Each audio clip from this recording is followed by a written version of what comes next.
mga boss, pag-usapan naman natin na alam nyo ba na ang Pilipinas ang isa sa pinakamayaman pagdating sa niyog. Actually, meron tayo card na 340 million coconut bearing trees. Wow. At yun nga, napakarami nito. At ngayon, para pag-usapan natin ang upcoming celebration ng Coco Week, kasama natin si Administrator at Attorney Euclides G. Forbes ng Philippine Coconut Authority. Magandang umaga po sa inyo, Attorney. Magandang umaga sa inyo lahat.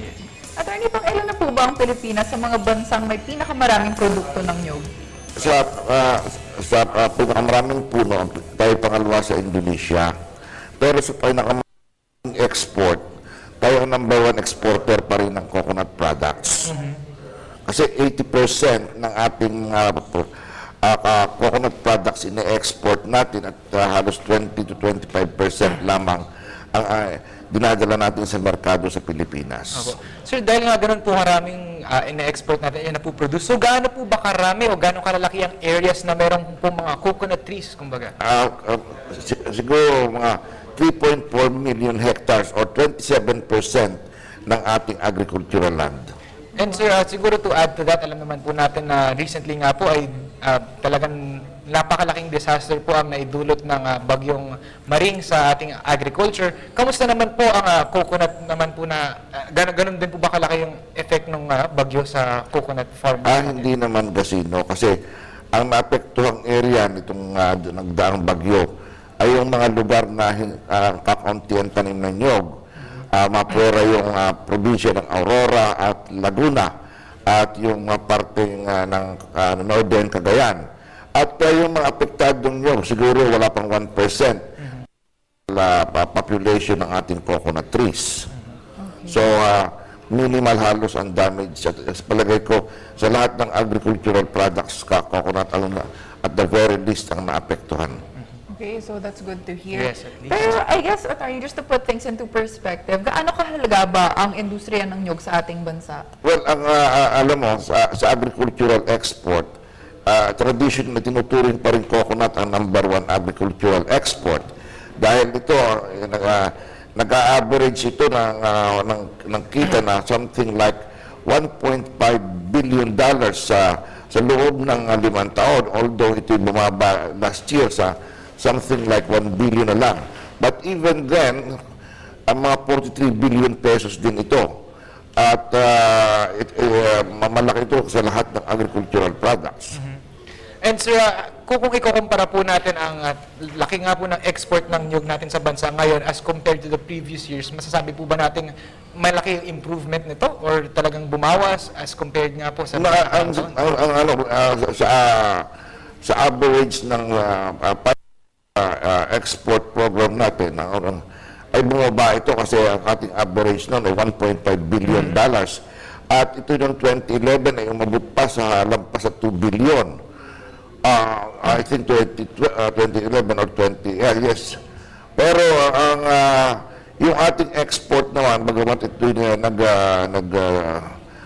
humina, ngayong taong ito, yung ating export ay mas malaki ng 15% sa export natin last year on the same period. Ngayon, maabot na tayo ng mga $750 million ngayong taong ito at inaasahan namin lalampas pa rin tayo sa 1 billion. Sir, ano po ba yung ultimate goal ninyo dito sa 5-year export program?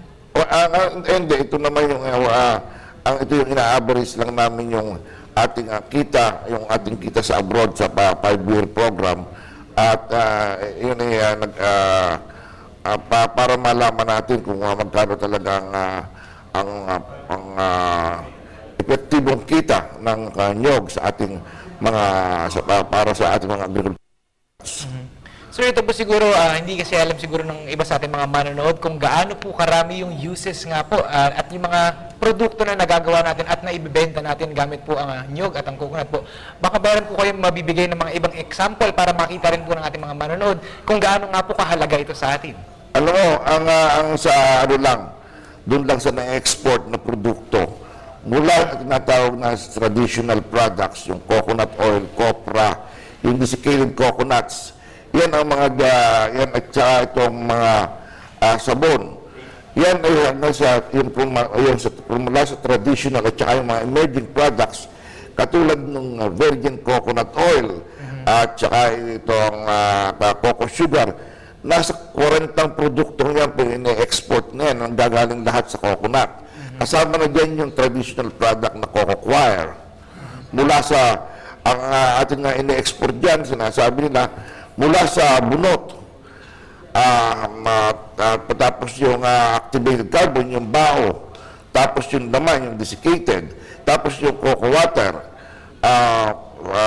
tapos mayroon pa tayo dun ito nga lamang yung xylose, yung immaculately white sugar na ginagamit na pang tamis sa toothpaste at saka sa chewing gum. Nakikita naman natin ngayon na yung mga tao talagang mahilig na to go back to yung mga natural products. Yes. So we always hear about yung virgin coconut oil nga na maganda sa hair, maganda sa skin, parang dami-dami Actually, talagang di ba, benefits. Ako, kasi makakapag-test ka na. And pati yung cocoa water, which is something na you always, you regularly nakikita natin drink. na marami ng products sa Yes. supermarket ngayon. So ano ba yung mga bansa na usually nag-export tayo ng mga produktong ito? Ang unang merkado natin, United States. Pero mas marami rin tayo sa Europe. Yung ating cocoa sugar, malakas na rin sa Germany at sa France. At yung BCO natin, nakakabot na rin sa US din. Tapos itong sa Germany, sa Spain, sa Europe, marami na tayong bansang pinupuntahan. Sir, sa lahat po ng inyong nabanggit, alin po ba yung produkto na kumbaga pinakamabenta sa ibang bansa nga po? Of course, ang pinakamabenta pa rin, yung traditional product, oil pa rin. Although, yung itong mga cocoa water ngayon, yan ang mga mataas ang benta rin ngayon, pero bago pa lamang yan. Yan, in the terms lang ng mga sales ng mga $20 to $24 million per year lang yan. Unlike itong mga traditional products na umaabot yan mga daang milyon. As a matter of fact, yung 75% ng ating export ay in terms of coconut oil. So, yung traditional. Kaya hindi pa rin natin maiiwanan yung mga traditional products. So para sa mga viewers natin na hindi pa nare-realize kung gaano ka-beneficial ang coconut products, ano po ba yung mga benefits at mga nutrients na nakukuha natin mula sa nyog? Ay, una, katulad na lang sa itong ating cocoa water. Mayroon diyang potassium at yun yung kaya yan ay ginagawang pang substitute ngayon sa sports drink.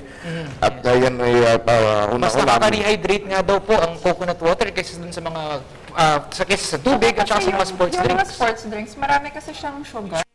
Kaya yun yung concern. Tapos yung ating cocoa sugar, actually, ang glycemic index niyan ay below 35. Kaya ang selling point ng ating cocoa sugar yan ay pwedeng gamitin sa ng mga diabetics. At actually, yung ating cocoa sugar is not entirely sucrose or sugar kasi may yung 15% niyan yung mga good minerals. Yes. Tapos, ito namang itong ating coconut milk, meron din itong protina, tsaka merong fats din nakatulad din ng ordinary milk. Kaya ito pwedeng pang substitute. Yung iba nga, may naunong minsan, nung ako'y nasa California, yung isang Vietnam restaurant, ang kanyang pang-cream sa kanyang halo-halo, instead of ordinary milk, yung ating coconut milk. So, pampadagdag din siguro ng lasa yun. No? At yun may ginagawa na rin doon sa isang restaurant, doon sa Tagaytay. Pareho rin ang lasa. Opo. Pero ito po, sir, meron pong bagong produkto yung tinatawag nga po na biofuel na sinasabi parang part daw po ng coconut na oil ang nilalagay at hinahalo sa diesel. Yes, yung sa biofuel, ngayon ay ang ating inihalo doon ay yung methyl ester na nanggaling sa coconut oil. At itong methyl 2% ng ating diesel fuel na binebenta sa merkado ay methyl ester na nanggaling sa coconut oil. Now, kami ay ng Department of Agriculture at ang iba pang sektor sa coconut ay humihiling sa Pangulo at sa Biofuels Board na itaas ito sa 5%. At ngayon nasa kasalukuyang pag-aaral ito na itaas. although in principle that the Bio Fuels Board has voted to endorse the increase of the percentage of methyl ester from 2 to 5%. So actually, meron po kung mga nakikitang ibang mga gasolinahan na meron daw po itong 5% and sinasabi po na meron na din daw mga testimonials from mga driver ng mga public vehicles na nagiging daw mas matipid at mas malinis ang takbo ng kanilang mga makina. Mayroon pa kang gumagamit yan ng 18% ayon sa mga public, yung mga, alam ko, kasi matatapos lamang ng aming mga public meetings namin patungkol dyan. At mayroon nga mga testimony ang ganon. Yes. So sir, nakikita natin na yung coconut talaga is a product to be celebrated dahil ang dami-dami na itong uses at produkto na nagagawa mula dito. At this coming August 28 ay celebrate natin ang 2013 Coconut Week. So ano naman po ang mga activities na naka-line up natin para dito? Ang una-una, di yung mga bagong produkto natin. Mayroon din tayong mga exhibits. At mayroon din tayong mga lectures. Siguro mamimigay din kami dito ng mga coconut seedlings. And then, at sa mga lectures po na to, sir, ano po yung mga balak niyo pong mapag-usapan po at mapaalam sa publiko? Well, mapaalam sa publiko na ang PCA patuloy pa rin dinidevelop namin ang industriya. At kami patuloy, kami binibigyan ng pondo ng gobyerno at lahat ng aming pinamimigay katulad ng fertilizer at saka seedlings, yan lahat yung libre. For all you know, hindi naman namin sa pinagmamalaki.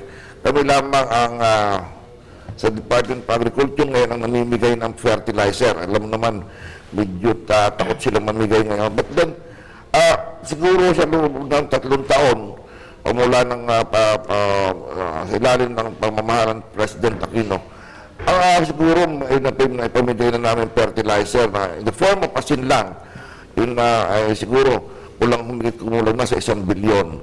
And there's awa naman ng Diyos, nai-account namin yon. Sir, itong mga events nyo para sa National Coconut Week, open po to sa public? So, Yes, lahat ay open sa amin, wala naman sa amin pinababayaran.